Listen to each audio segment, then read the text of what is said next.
Welcome back, parents. Thanks for joining me for another episode of the Families of Character show. Listen, I have been waiting like a kid on Christmas for this particular interview. I have a resource for you that is going to knock your socks off. It's something that I personally have been looking for 20 years. I've been a counselor in private practice working with couples, parents, men and women. And I've really noticed a gap when it comes to helping married couples and specifically to help people who others would deem as like hopeless or diagnosed with an access to disorder, which means that like, sorry, they're just never going to change. There's no help available. So don't worry if your marriage is going well and you think that things are pretty well fine. You're still going to need to tune into this because we know in married life, when you're raising kids, there's this undercurrent of division that happens, and it's common with couples because all of a sudden the attention you are paying to each other is divided and your children are getting some of that. And so over time, the marriage can really break down. And so we want to just highlight this amazing organization that has put together this membership and this resource for men. And I've got to just get the cat out of the bag right away. This is the tagline on their website. Become the husband she'd be crazy to leave, even if she wants out. Now, doesn't that create a sense of curiosity? I know it did for me. So, welcome to the show, Endre Gabori and Dr. Jonathan Welton. Thank you. Thank you so much. Thank you, Jordan. Pleasure to be with you.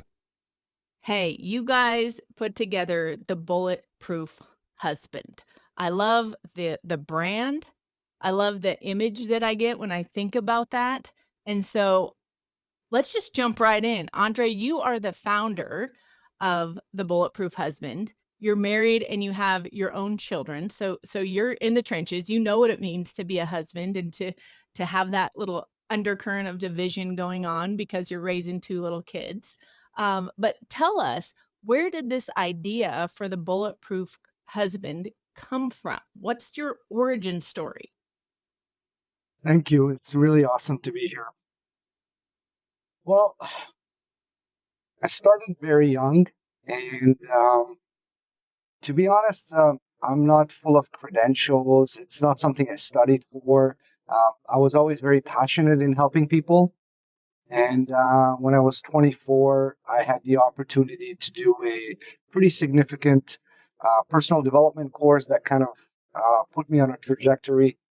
And that course was around masculinity, finding myself, my identity, and really carving my place out on this planet and knowing what to do, what I'm passionate about. And I started volunteering in men's groups. And I was 24. But I realized I had this skill to get through to men. And, it didn't matter if I was talking to 30 plus, 40 plus, 50 plus year old husbands, fathers, men. I was able to get through to them. It made sense to them. And so I kind of continued on this volunteer journey for, I'd say, about 6 years. And meanwhile, I was working in sales positions for different corporations, and I was not fulfilled. I got a lot more fulfillment from the volunteering than anything else. Yeah. And I decided I really want to do something more meaningful. And I wanted to find a path where, or I wanted to come to that cross where, okay, I can blend the two together. I can take what I'm good at, what I'm passionate about, and actually make it my everyday thing that I do. And so I did. And Wow. it popped in the shower. I was taking a shower, and the idea came in the shower on how to make it all work. And That's yeah, always where the best ideas yeah, come from, the shower literally. ideas. It's something about the beauty of water, Yeah, I'm convinced, but go ahead. So in the shower, you just had this bing, this idea, this business idea. yeah, yeah, yeah. The idea of me wanting to do this has been circling for a few months, and it just like lightning bolt all came together in the shower. One day I was taking my normal shower, enjoying it, and then pop, the Bulletproof Husband. And everything just started to make sense one after the other.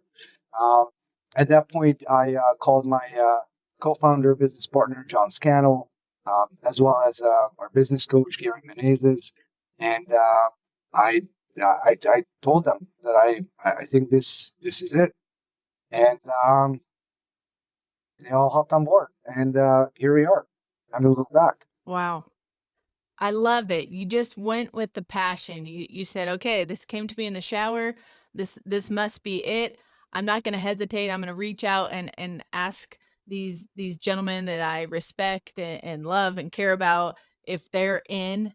And my understanding is they had their own things going on at the time and we're kinda like, "Uh, yeah." Right? Like, Yeah, "Let's go for this."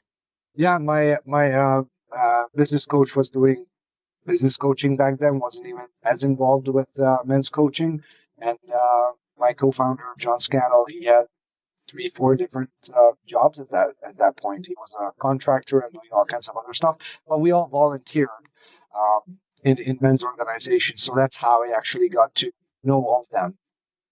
And Yes. you know when something just comes and takes over you, and it's this force that just it doesn't everything starts to make sense, and it just guides you and just drives you, and you just know that nothing can go wrong, and this is it, and your body is taken over by this force, and you just get into action, and you just start doing everything that needs to get done, and the pieces start to come together. So it was a pretty cool experience.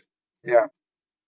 Awesome. And I love that you're open to that, right? That you didn't just try to force the path in the way you thought it would be, but being open to the idea of the inspiration of really what I call like divine intervention or the will of the Father. Like, okay, all right, you gave me this idea, like nothing can go wrong. I mean, it's hard to run a business and do this stuff and figure out how to make it work, but when it's kind of put upon you as that divine idea, it's like, "Okay, God's got this." Like, "Okay, we're on a path here. This is awesome."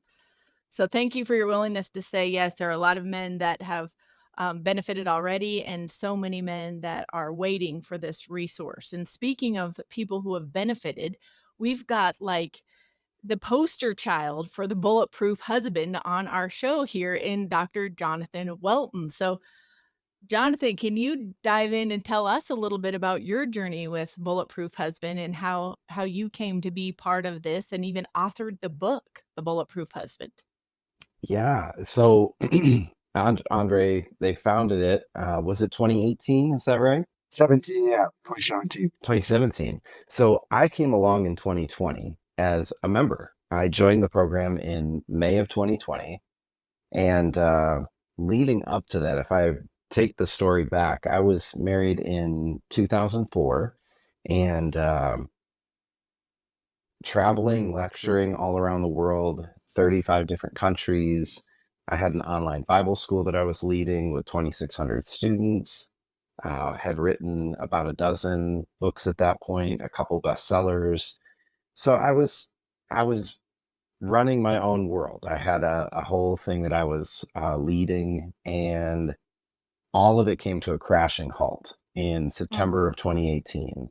And I had no self-awareness at the time, but I went and met with a counselor and got diagnosed as a narcissist, and mm, I didn't really know what that meant, but I recognized everyone around me was feeling treated emotionally abusive behavior from me, and it was a really toxic environment that I had created in my marriage, in my workplace, in my relationships, and everything came to a screeching halt. And so um, the school shut down. I came off the road, stopped lecturing.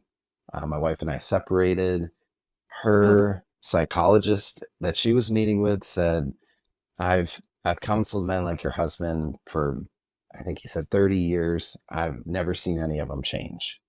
mm. So a brutal situation, quite hopeless. And we have three young children at that point. Uh, Now in 2018, everything crashed, and we started meeting weekly with a counselor through Zoom that was somebody we both had tremendous respect for. And we met with him for about 2 years. And at that point, I'm thinking I'm doing better. I'm going to uh, working through programs and men's programs and all these different things that I'm trying out and reading certain men's books over and over again. Well, it leads to a second separation. We separate for 3 months at the beginning when everything crashed, and then we separated again during the lockdowns that started in 2020. So we're in Oh, that pressure cooker of us being home together.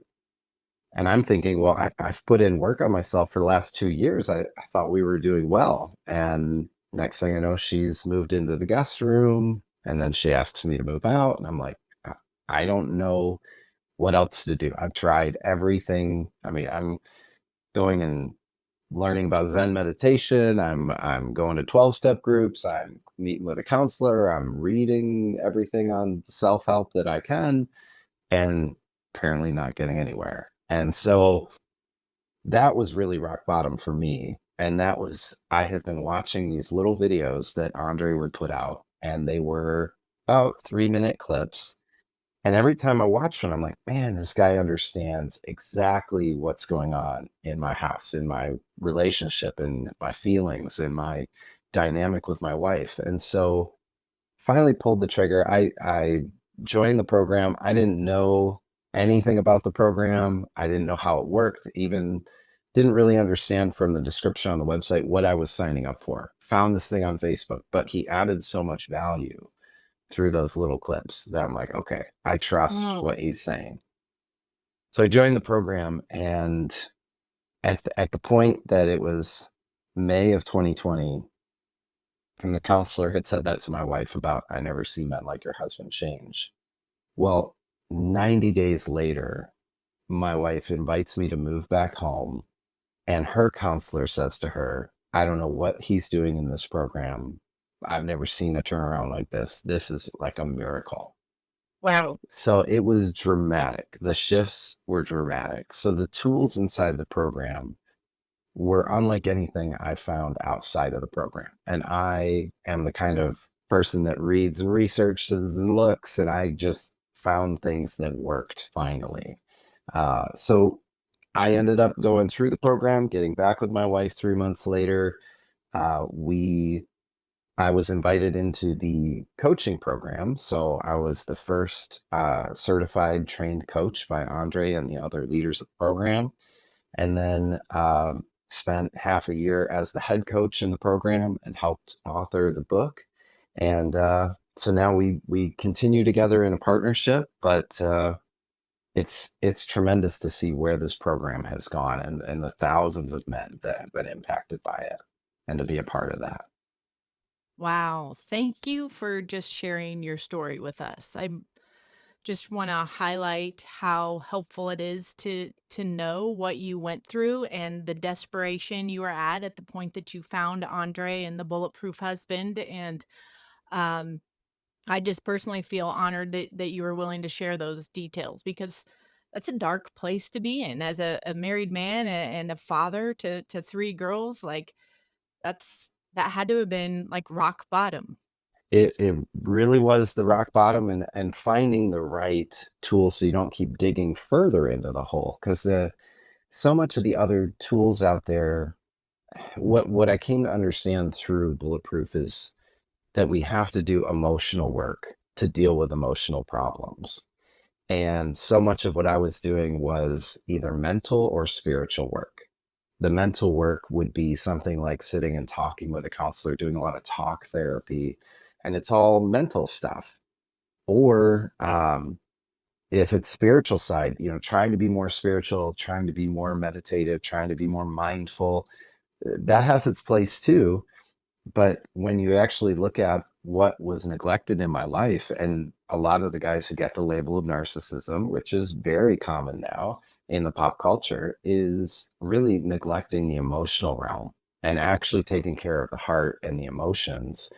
And when you can actually get inside to child work, inner child work, things like that, it makes such a profound difference. I remember being in the program 2 weeks in, and my wife and I sitting on the Zoom call with our regular counselor, and she says, "Well, he's finally making all the changes I've been waiting years for.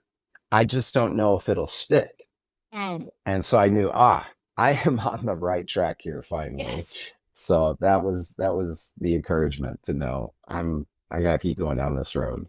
This is working. You've struck on something that just it hit a chord with you, and you were engaging. It sounds like not only your intellect, but also your will. That this program must help you to engage your will and to have some accountability to other men versus just learning about these skills or like you said, processing your emotions just out loud to another human, which is necessary sometimes, and at other times you just got to get in and like you said, do the inner child work. Now guys, if you're listening to this show and you're going, oh, inner child work, I gotta go, this is too like woo woo for me, or this is too feminine for me, come on, dig in, man, because that's where it's at, right?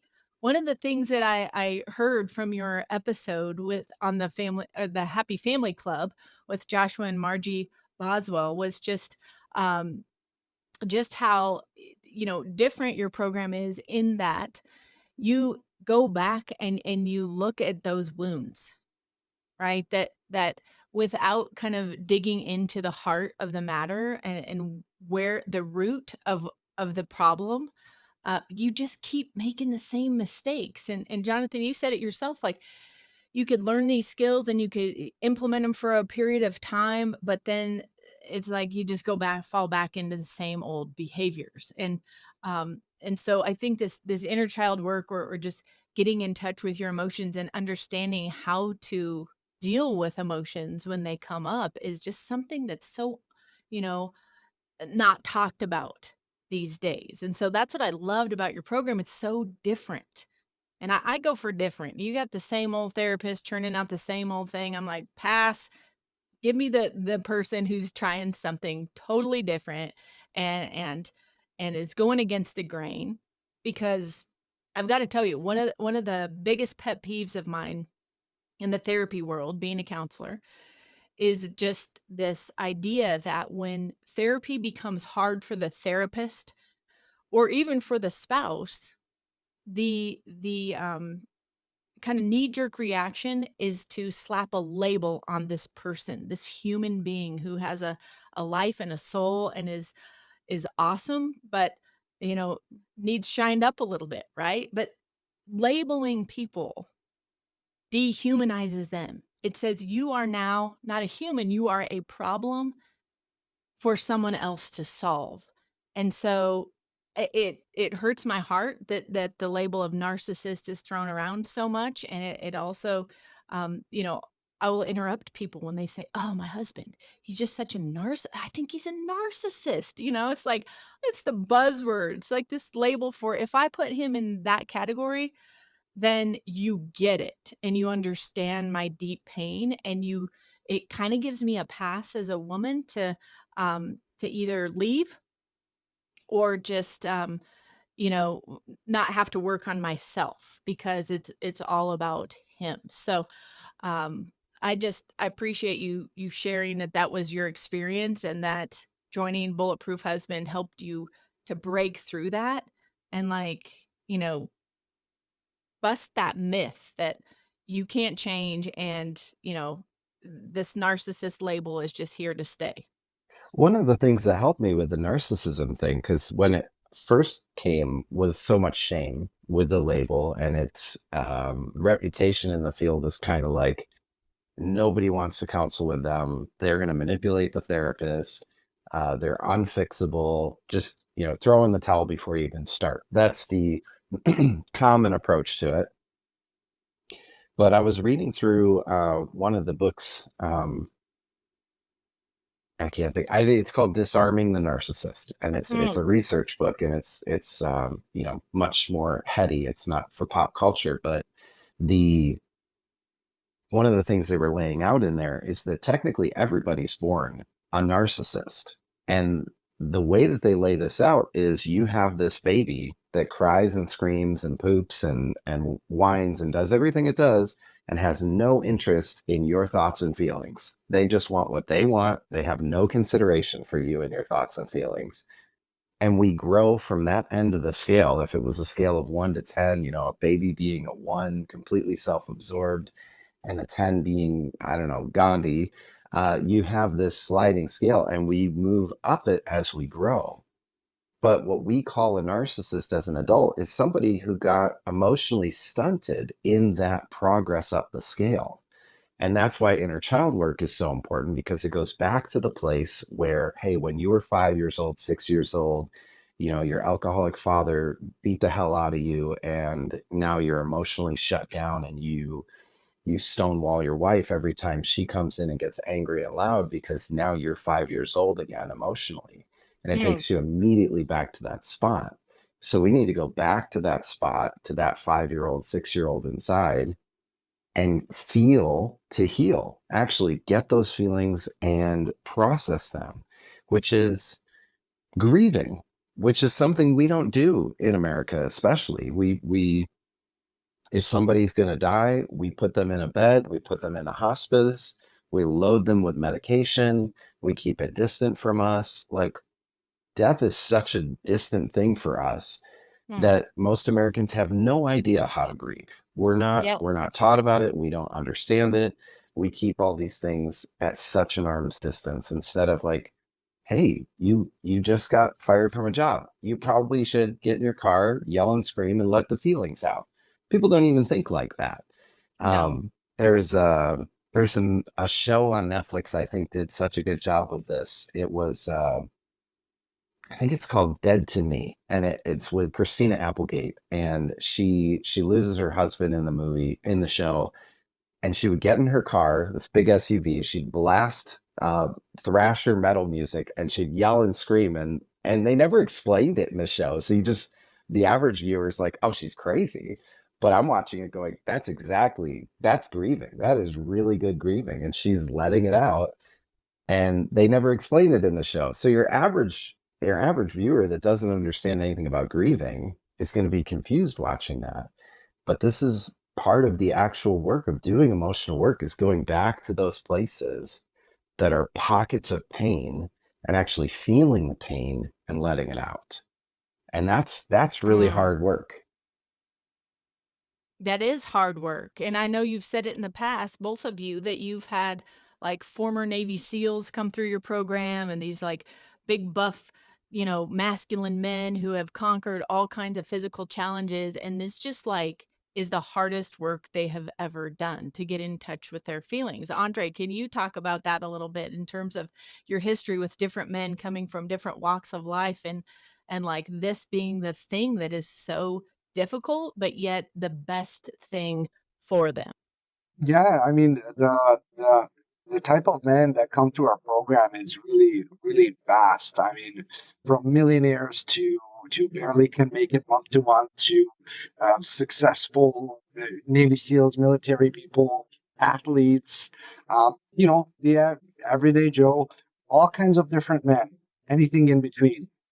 And I cannot count how many modern day considered alpha males have come through military, Navy SEALs, um, police officers, firefighters, and they all say, like, I've done a lot of training physically that I thought was really difficult, but mastering emotional work with intention, it's not. I've never done anything that difficult. And I'm not talking about just necessarily an event happening and okay, I'm going to cry now, or I have feelings about it. I'm talking about mastering emotional work, which is being able to schedule it in and intentionally dedicate time to do it. You boost confidence before you do your emotional work, you boost confidence after, right? The fact that we're saying boost confidence before you do emotional work, for a lot of men, that doesn't make sense because they believe that for me to do emotional work, I have to feel already sad or I have to feel a certain way, which is not true. So it's kind of like when you're going to the gym and you're working on your biceps and you look in the mirror, you go home, no change. Next day you go work on your biceps, no change. But if you stop looking and after 3 months, you look in the mirror, you're going to see some buffed up biceps there, right? So That's same here. right. This is a muscle. Emotional work is building a muscle and it's mastering it. And it's not easy. It's not easy. It's probably the hardest part of the program. It's the hardest thing that a man can do. But when mastered, uh, I, I I don't like the word transformation because it's very loosely used, and I think a lot of people don't really know the meaning of it. So I'm going to talk about permanent change. Okay, Mm-hmm. because to me, transformation is permanent change. It's you go from one state to another state permanently, and there's no way back. So I'm not Yes. happy here. I want to go here. I want to make a permanent change, and I want to do it in a way where this becomes me. To me, that's Mm-hmm. transformation, and the foundation of that is permanent change. And mastering emotional work is the only thing that I know of on this planet that will create permanent change in a human being.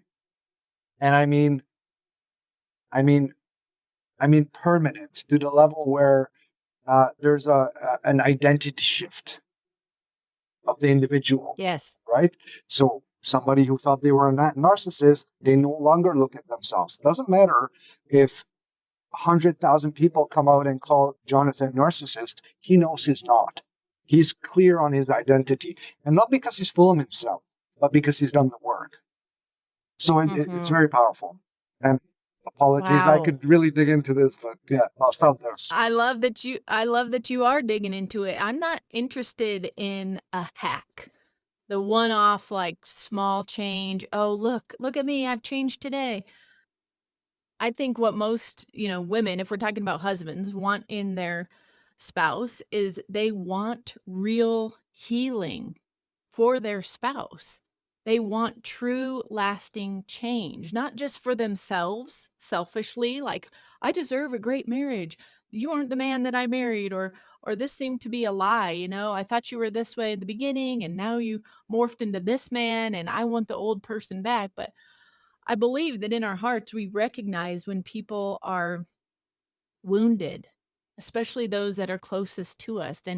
And our heart, because the two of us become one, our heart wants their heart to be healed. And so, but there's also this rub in that too. You want them to be healed, you want the best for them, and at the same time, a lot of their behaviors are negatively affecting you so much that it's number 1, you could feel like, "Okay, I'm gonna jump in and try to be the counselor. I'm gonna try to, listen, and you can pour all your stuff out on me, but then I go down too," right? Then we're 2 ships that are sinking, and that's hard. Or they just go like, "All right, I'm just gonna sit back and let you do your thing and not be part of it at all."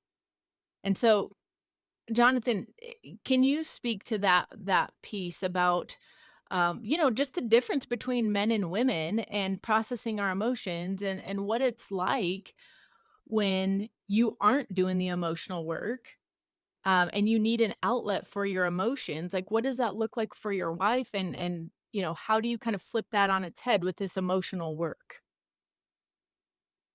I'll use an example from 2020. So when I think I was 3 or 4 weeks into the program, and it was Father's Day, so June 2020, and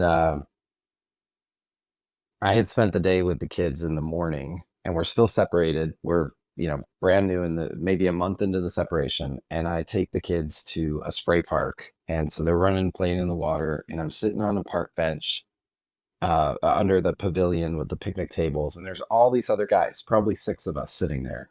And everybody's they're all single dads. They're all divorced guys. They're on Father's Day with their kids. And I'm sitting there separated and I'm hearing them whining, complaining. Everybody's being negative about my ex-wife this, my ex-wife that. And that, it hit me in a way that triggered something and I'm not realizing that I'm triggered. And so I go back to the house to drop the kids off to my wife, and she was going to do something with her dad that day. And I was going to do something with her and the kids the following day. So we're going to do Father's Day together as a family the day after, but I'm all triggered. She says something to me. I respond from that trigger. I'm, mouthing off. Actually have no idea what I said, but here we are 3.5 years later. And I mouthed off something and she put up a boundary like, I don't want to be talked to that way. And I said, you're right. Hold on. I'm triggered. Let me go process this. I'll come back and let you know once I've processed it, what I figured out. Now, I wasn't aware that I got emotionally triggered when I was listening to these guys. So I did what I did all summer long. And I had a punching bag. It was the best $75 I've ever spent on counseling. I got it off Facebook Marketplace, put it in the garage, and I would go out every 3 days intentionally. Like Andre was talking about scheduling. I would go out, I'd take whatever had been triggered recently. I would take that recent memory and I would get in touch with those feelings and I would rage out the anger that's in the way, because the anger blocks you from the deeper feeling of what actually got poked was way back here when you were 5, 6, 7, 8 years old, whatever that was back here. That fear of, I'm going to end up on the park bench like the rest of these guys, divorced, abandoned, alone. I'm terrified of that. And now I'm taking it out on her, which is going to accelerate that, which is ridiculous, but that's the emotional reaction. So once you get past the anger, which is always at the top layer for men, underneath that is the grieving. So then a wave of weeping comes. Usually for me, I would let out anger for about 15 minutes to the point I'm like losing my voice. And then if I paused for 30 seconds, a whole bunch of weeping would come. And it was all this childhood pain that would come up and memories that made a connection to what I'm currently experiencing, and not realizing that's what she was actually poking. When she was poking something, she was poking something back there. So I let it all out. I come back in the house and I said, okay, I want to let you know, here's what happened. I was at the park and I took this on and I felt this way. This is what I was scared of. I want to take responsibility for how I talked to you. That was totally inappropriate. And so it's for men, it's taking 100% responsibility, which can be even stopping yourself in the moment, stepping away, doing the emotional work, and coming back and cleaning it up. My wife said something to me that blew me away, because for years I was trying to be a good husband or a perfect husband. She said, I'm not looking for a perfect husband. I'm looking for a responsible husband. And Yes. that was a game changer of the weight off of my shoulders to go, I can screw up. I'm going to have areas that she pokes at me for the next 50 years. And I have to go take care of that and fix that and let it out. But it's about being responsible that makes her feel safe. Now, your question, you were asking about men and women. I think that's such a key point, because one of the things I had been studying so much before I found the program was about the masculine and the feminine. One of the best books out there on the topic is David Data, The Way of the Superior Man. And I had read it probably a dozen times. And he talks about a first level, second level, and third level man. And that first level man is just reactive. He's kind of a caveman who clubs you over the head and drags you back to his cave, like that stereotype of machoism. Second level is like new age floaty. He meditates, he's mindful, he understands his feelings, and he's kind of feminine. It's sort of a mixture. But third stage man is a solid masculine man who knows how to create a safe space for his wife where she can flow and be feminine. And I would read it over and over going, I want to get to that third stage, but I don't know how to get there. And the book never Yes. tells you how to get there. So the Bulletproof Husband was really the answer. This is how you actually get there. This is how you do the work to become a third stage husband. And so much of that, the picture that we use in the program is that the feminine is like water. The feminine, it flows, it shifts, it can be frozen solid like ice, or it could be boiling. It could be a hurricane, it could be a tsunami, it could be a peaceful pond. I mean, it can change, flow like a river. Some days it's a swamp. It's all over the I can place, right? relate to every single one of those. Yes, women, we have to agree that we can be all of those.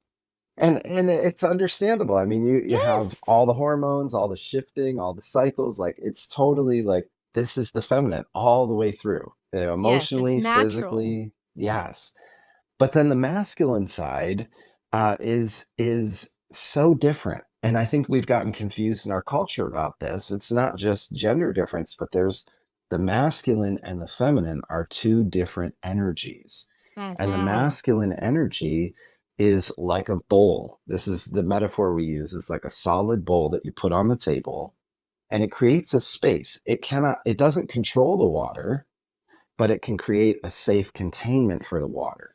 In that bowl, the water can boil, it can splash, it can turn into a vapor, it can be frozen solid, and the bowl doesn't change. And Mm. when the masculine can be solid like that, it creates a safe space, safe for a wife, safe for a family, safe for the home. The idea of what the only challenge with that is that sometimes the bowl is not solid, and that's when the masculine is having trouble, whether it's being triggered, being reactive, being emotional. That the men are to have emotions, but we are to be responsible with that. And if you're not, then your bowl is not a safe place for the water to flow and splash and change. Great picture. Cracks in Yeah. the bowl, Andre said, and that's how I visualized it, like, it's just getting little holes in it, and then this feminine is seeping out, and it's trying to become more masculine because that's what we do, Yeah. right? I Yeah. if you're not stepping up or you're not that solid rock that we need, then we naturally step into that place. But it's not our nature because we are women, we're not men, but we will try. We'll take over the Boy Scout club and step into that role and be the den mother, and we'll chop down the tree, and we'll, mow the yard, and we'll do all the things. We'll step in when you're not, because that's just our nature. We know that things need to be taken care of, and so that's where, as women, I think we can get caught in our own little trap of going, um, I know you're on my team, but I got to put you on the bench because you're not playing so well. And I'm going to take the ball and I'm going to run down the field and I'm going to score all the points. And then there becomes this real division, right, between husband and wife, and the kids notice this division, that the roles have reversed, and somehow mom's on the field by herself with the football, and like dad's, Suffocation happens.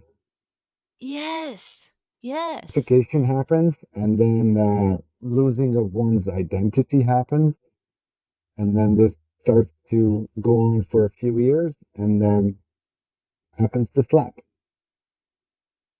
Tell us about the slap. I have heard this term used with the Bulletproof Husband over and over again, and I giggle about it because it's so true. It's just a practical term that you use, but men have to get this slap, right? This kind of wake up call you talk about. Well, there's a psychology to how a marriage breaks down, and it's pretty identical to almost all marriages that end up breaking down.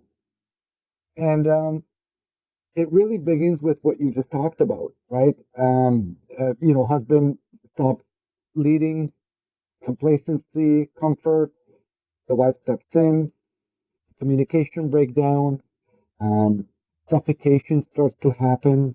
The feminine cannot express itself, doesn't have a safe space, and then loss of identity, loss of knowing what my identity is in the marriage, what my identity is outside of the marriage, who am I as a wife, as a woman, as a mother, um, and so this goes on, and it can take 2 years plus for the wife to be at a level of suffocation where it literally feels like a pillow over the head, and I just can't breathe. I just can't do this anymore. Um, and then the slap happens, and that slap is the wife communicating to the husband that I'm done. I cheated on you, or I want a divorce, I want to separate. The good old I love you, but not in love with you. I'm not happy anymore. Let's just be friends. Let's have an open marriage. Whatever. The list goes on, right? Um, Yeah. and that's the wake up call for the husband because of the slap.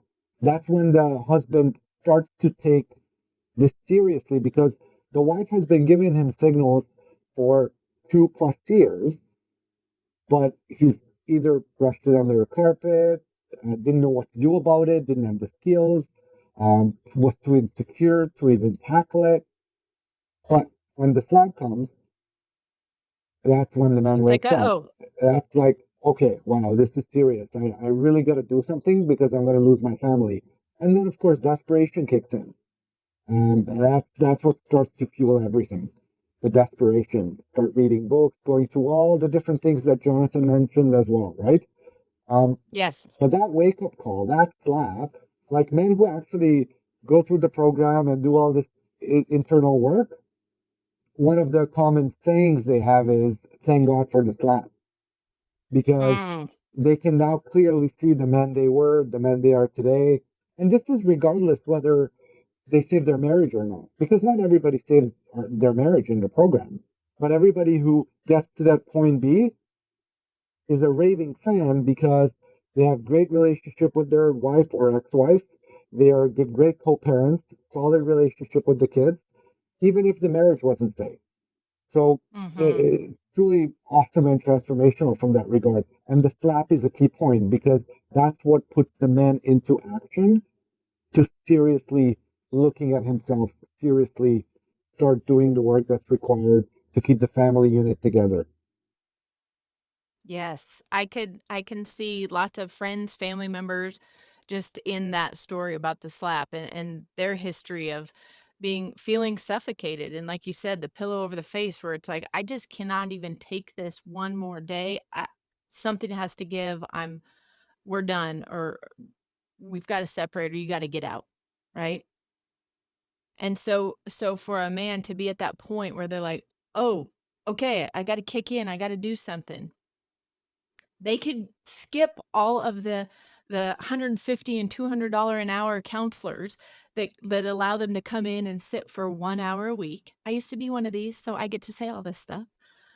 Skip all that, skip all the YouTube videos where you're trying to get free resources, invest in Bulletproof Husband. Just go right to the website, check it out, and don't hesitate. If it's on your heart or you feel compelled, like this is speaking to you, that you've had the slap or you know, y the slap is coming, get ahead of the curve, right? Like, jump into this stuff. This is not so terrifying that you're not gonna lose your life over emotional work. It cannot kill you. It can be scary, right? And uncharted territory, but it's not going to take your life. Like putting out a fire or, Yep. some of these other jobs men have. Jonathan, what did you Yeah, wanna jump in and say? I think when I think of the slap, it's like a man finding out that he has marriage cancer. And it's like, do you want to wait until you find out you're in stage 4 marriage cancer before you start working on it? Or do you want to find out as early as possible and get working on it right away? And most guys, they put it on the back burner until the doctor says, like, you got 6 months, you're going to die. Then he'll start to change something. It's that stark of a reality of a wake-up call. I remember my wife saying to me, we had a whole conversation about this after we were back together. Why does it take a slap for a man to wake up? Because we've seen this over and over and over again, that we watch these other couples start melting down, and you can see it's coming in like 6 months, and he's clueless. And it's like, why doesn't he get it beforehand? And I just remember it coming out of me, the thought in response to that question, that every man is carrying around a bucket of pain and he doesn't know it.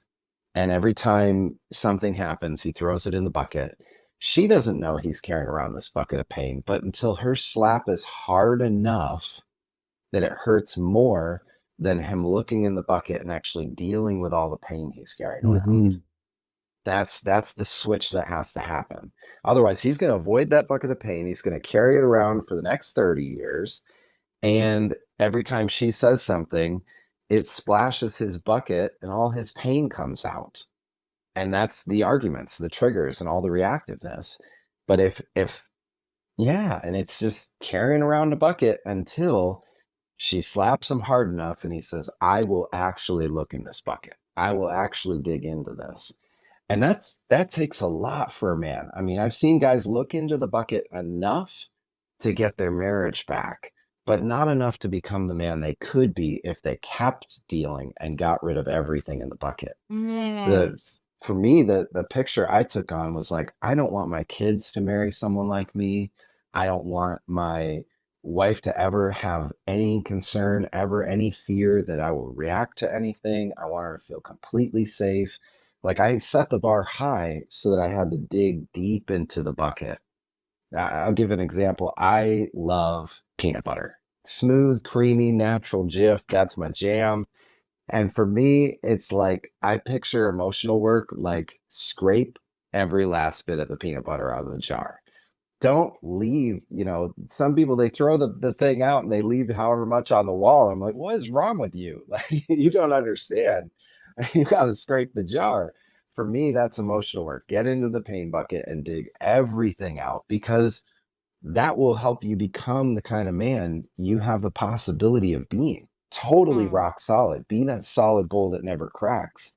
That my I have 3 daughters. I want to be the kind of man that I will want them to marry. So I Mm. have a clear picture in front of me. And, it just is such a motivation. I kept thinking in terms that summer when I was every 3 days losing my voice, taking throat coat tea, cough drops, going after it, letting out the emotional work. I was like, I want to be the David Goggins of emotional work. Like, that was my context around this. And so I want to challenge the guys, like you're saying, like, don't wait. It's so easy to wait and just think, well, it's just as much her fault. She's the one always picking at me. She's the one always poking and being mean and nasty, and all the stuff that guys say. Well, you're the leader. Like, if you're Mm. if you're the CEO of a company, you don't just point a finger at a staff member and go, well, that's the reason our company's failing. No, it's your responsibility. You're the leader. If you're the head coach of the football team and your team is losing, whose responsibility is it? Do you Mm. blame the kicker and the lineman? No, it's your responsibility. You're the head coach.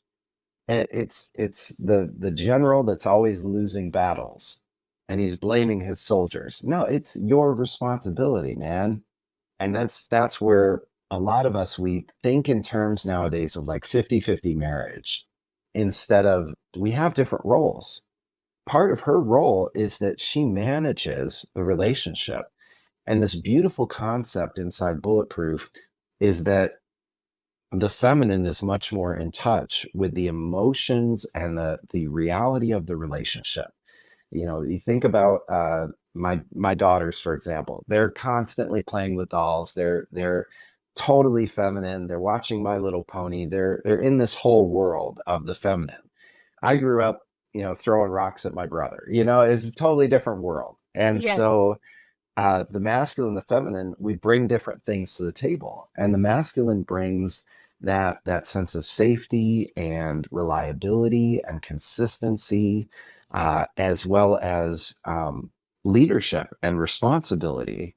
And the feminine, it brings an awareness of emotional atmosphere and connection and the distance in the relationship and bringing closeness and all the flavor. I mean, the 31 flavors, the feminine brings that. And so Mhm. you have to have this blend of both. We were talking earlier about the feminine taking on the masculine, which we didn't use this term yet, but it's an important one for our listeners, the polarization or depolarization. Mm. Polarization is when the relationship first starts, and we all have that like first love dating period where the guy he's handsome and he's charming and he's solid and he maybe he's a football player at your high school or whatever, and he's got all this exuding masculine energy that comes on that side. And the feminine side, she's wearing her prom dress and she's flowing and she's with her giggly group of girlfriends and the whole deal. And you have this masculine feminine polarity that we all understand naturally. But over time, when that relationship gets together, she says something that triggers his childhood wound. He defends, he argues, he deflects, he gaslights, he manipulates. I mean, there's a whole list of things he might do. And then she feels unsafe because the bowl just cracked. And so she has to take on the masculinity because he is stepping out of his masculinity. He's going running over here into his wounds and his inner child stuff. And he's stuck back here not being masculine. And for me, I constantly felt emasculated. That was the term I used all the time, is I feel like my wife's emasculating me. Mhm. And she was never emasculating me. She was just expressing hurt and her perspective and what was going on with her. And I was taking it personally, and it was hitting all this old stuff for me.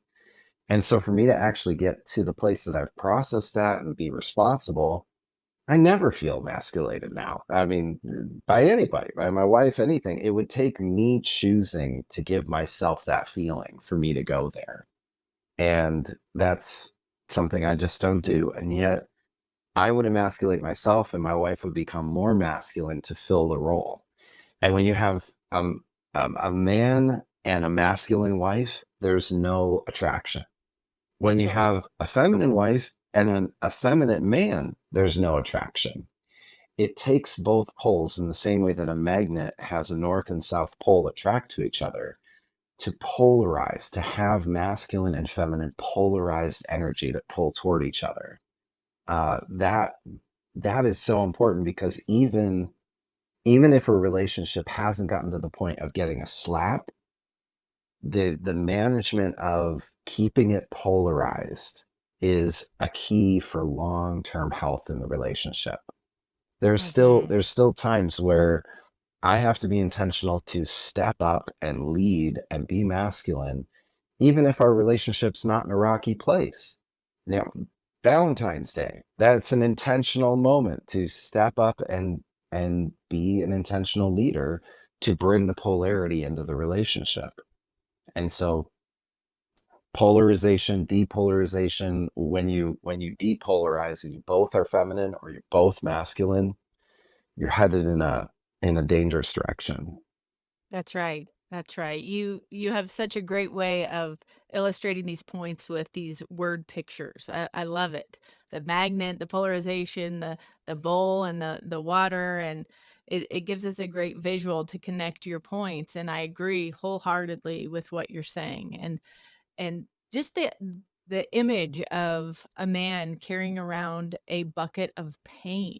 Like we already inhabit these bodies that experience real pain, as humans, but then to know that so many of us are carrying around these buckets from our past that are overflowing with wounds and these young children who are dying, to be seen and to be heard and to be validated, our inner child. That's what lives in the bucket, right? And so I love this idea, which I think is just so different than what other men's groups are doing, but just this idea of being really intentional and like scheduling the peering into the pail, the bucket, and being specific about what you're taking out and working on in that 30 minutes of, punching the punching bag, or do it, putting yourself in your car and just doing some primal scream therapy where you're just, yeah,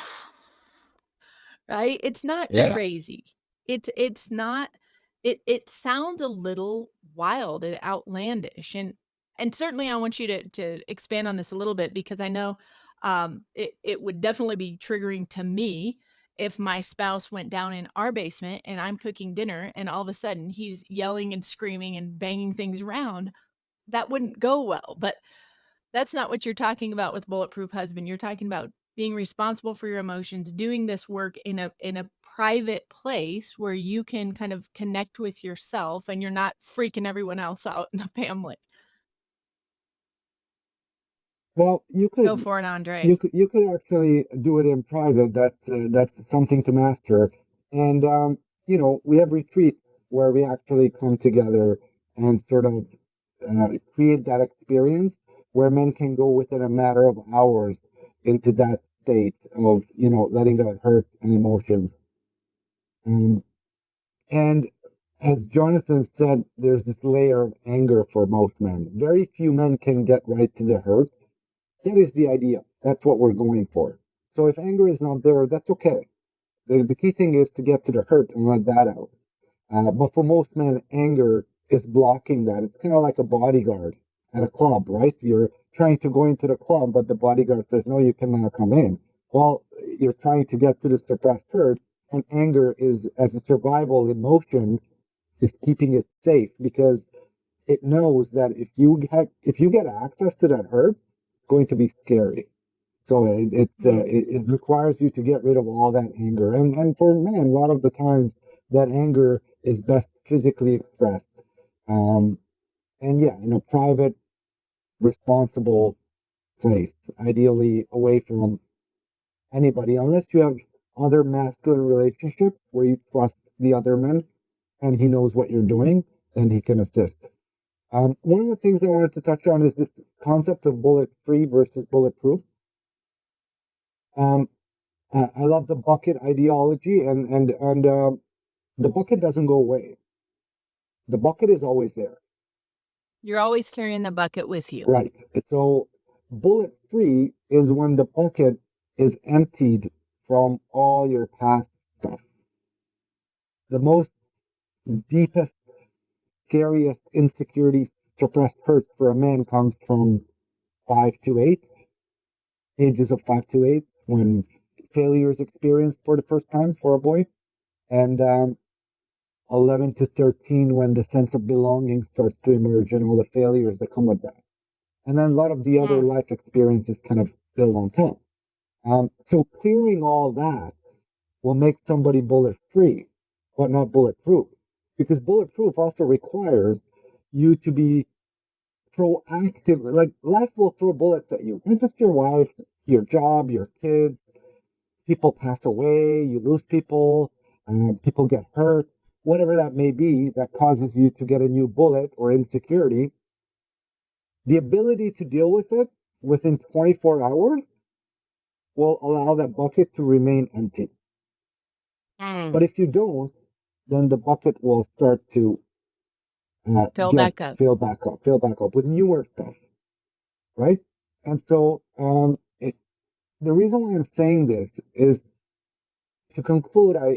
This section, I want to say that um, this is a way of life. It's not a I read this manual, I take the steps in this manual, and then we're done. No, this is a permanent change and habitual transformation. Your habits will change and it will become a way of life. These will become tools always accessible to you and always a place to lead from. And this is really important because you said something earlier that I really want to emphasize. This is not a hack or a checklist or no. This what we do is hard work. It's not easy work, and we say it up front. This is going to be one of the hardest but most rewarding work in your life. And you'll have the support, you'll have everything you need, but it's hard work. Looking internally, your deepest, darkest secrets and that you've been avoiding for decades, that's hard. That it requires courage. Um, it requires leadership, and you have to have the motivation behind it to do it. Which for most men, it's the slap. Mm-hmm. That's right. They're waiting for that external motivation, but you don't have to wait for that, is what you're saying, No, is you that don't.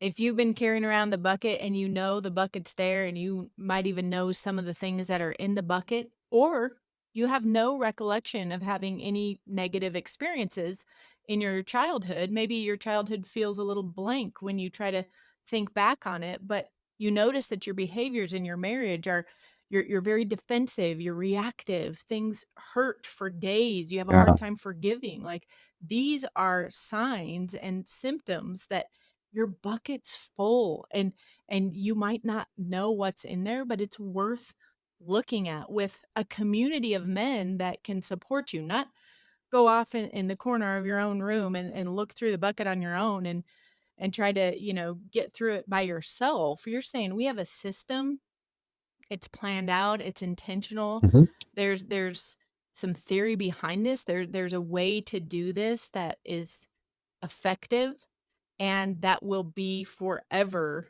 the way you process your emotions and it will be forever transformational. It'll change your life forever. There's no going back. And it'll be as easy as having breakfast in the morning. So when I say it becomes a way of life, when you practiced it enough, it will, and it becomes a way of life. It won't be tasky. It won't be like a chore.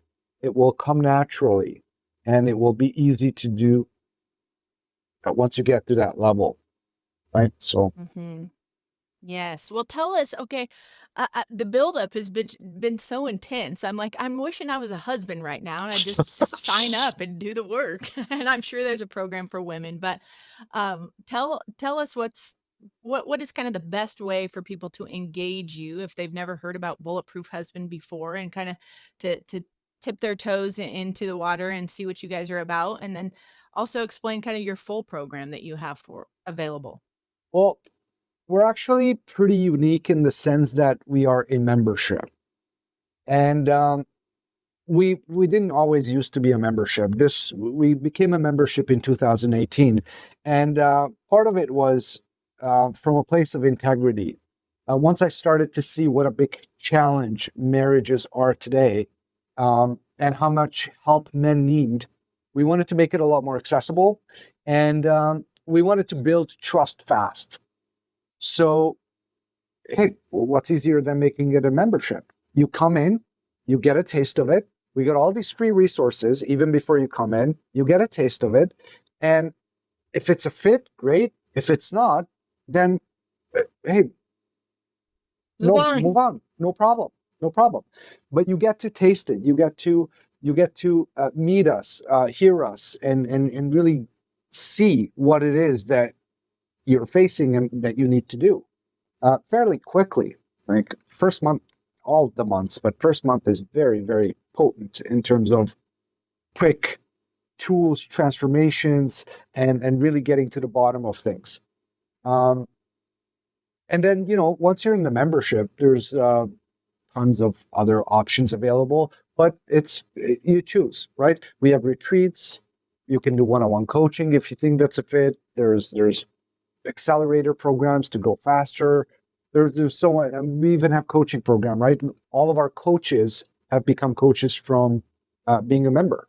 So every single Love one of it. our coaches were members before. So, I mean, the options are there, but for most men, membership is beautiful. It's totally fine. They get what they need. There's you know basically a call almost every day. Um, recorded calls. We're talking multiple hours of calls each day, a very vibrant and active community, answers questions within a few minutes of posting, things like that. So, Mm. but yeah, I mean, that's kind of, and then there's a book, which the great Jonathan Welton wrote. So it's awesome. His ability to voice the the tenets of the program, the principles through his journey and other success stories. It's just unbelievable. So that's another resource, another way to get a taste. I love that idea. Like, grab the book, check you out on social media, grab some of your free resources, you know, listen to other podcasts where you've been guests on that show. Jonathan, you have your own podcast, or is this a Bulletproof Husband podcast? I do have my own, and I know that Andre will get one going at some point here. They'll just be bulletproof as well. So that's probably coming down the pike. But yeah, I have things I'm up to as well. But it was just such an honor to take my already existing writing skill and then to funnel all of this material through it. And so the book is authored by, I did the writing, but in partnership with Andre and John Scannell and Dr. Gary Menezes. And so it was a team effort to put this out. And it really, I don't know of anything like it. It really includes so many really practical tools. It's we didn't write it just as my life story or journey. Like that wasn't the goal. It was use my story as a little funnel to give lots of practical tools for guys to get a hold of.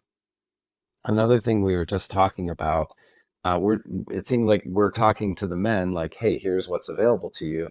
I want to recommend for our female listeners, not I say this kind of tongue in cheek, slap early and slap often.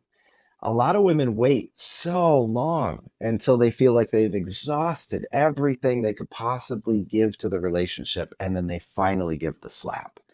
And we hear from friends and girlfriends all the time that are frustrated, like, hey, don't wait until you're ready to give him divorce papers. Set boundaries earlier. Up your value in the relationship. Set this boundary at an earlier point so that he gets the wake up call while there's still something, the whole house hasn't burned down yet. Mhm. And, that is a challenge on the other side. We were talking earlier about the narcissist and what happens in psychology. We have triangulation Yes. where in these relationships you have a villain, a victim, and a rescuer. And so often the wife sees herself as the victim, and the man is the narcissist, he's the villain, and the rescuer is some counselor or a girlfriend who's saying you need a divorce or whatever. And you have this dynamic, but when the victim can see herself as a responsible, solid person and step up and say, you know what? My part here is I didn't value myself in this relationship and I need to set a higher standard. I need to change the boundaries here of what's acceptable to me and how we treat each other. That shifts the dynamic. That slap alone, you don't have to wait until you're ready to go to divorce court to actually deliver something of a higher standard that can send him to go look for resources. Thank you for that empowering encouragement, because I think that is a message that so many women need, that it's okay to speak up now. It doesn't have to wait till the last moment, that you are worth having healthy conversations where you're not screaming at each other or cussing at each other or slamming doors. And it's okay now to say, we're done with that. I'm not going to Yeah. accept that. Yeah. And P.S. I got a resource for you. I mean, I don't know how well that lands with husbands when the wife recommends Bulletproof Husband, but I would just say, if you're listening and this resonates with you, feel free to pass the podcast episode on to someone you know that might benefit, right? It could be your brother, a friend, your own spouse. But listen to this together, maybe, and just have a conversation about, like, what do you think about this? Like, exploring your emotions Mm. and finding tools to express your emotions in a healthy way that ends up emptying your bucket and then you can keep that bucket at a low level so you're not pouring out your pain onto everyone else. Like what, have a conversation about what you think about what you heard today. I think that would be really fruitful and a good place to start with that as well. So, guys, this has been such a pleasure. I could talk to you for like 3 more hours. I mean, this has just been such a blessing for me personally as a married woman and a mom and a coach for other couples. And I know it's blessed our community. So, whatever we can do to support you and your organization, please don't hesitate to reach out. Again, guys, I'm going to recommend you get the Bulletproof Husband book. Is it on audio yet? Have you recorded an audio version of it? Yep. It is Kindle audio and available in other countries, Canada, Australia. They have access to it as well. Awesome. Is your program in English only currently, or do you offer it in other languages or have coaches that speak other languages yet? Yeah, no, it's in English only. I mean, we have coaches that speak other languages, but not the program. So it's not something Okay. that um, we've thought about it, what it would look like, we're just not there yet to be able to Mhm. offer that Mhm. in other language. Well, you're growing, right? So that may be a wave of the future, or Yeah, who knows? We just did an episode on artificial intelligence where AI can translate everything you just said in whatever language you tell it to. yeah, So yeah. that might be a shortcut to this, ChatGPT, right? here we come. That's right. That's right. Use the resources for good. That's what I'm all about. Well, gentlemen, thank you so much. And again, we will be sure our listeners have direct access to your website, to you on social media, and your book. And keep doing what you're doing. You are saving marriages. You're saving souls. Um, you're on a mission to save families and to really, help husbands to rebuild their marriages so kids do not have to experience the pain and the separation of divorce. So keep going on your mission. We're behind you all the way here at Families of Character, and we hope to maybe collaborate with you here in the near future. Thanks again. Thank you so much for having us. It was an honor. Thank you. Thank you, George. What? You're welcome.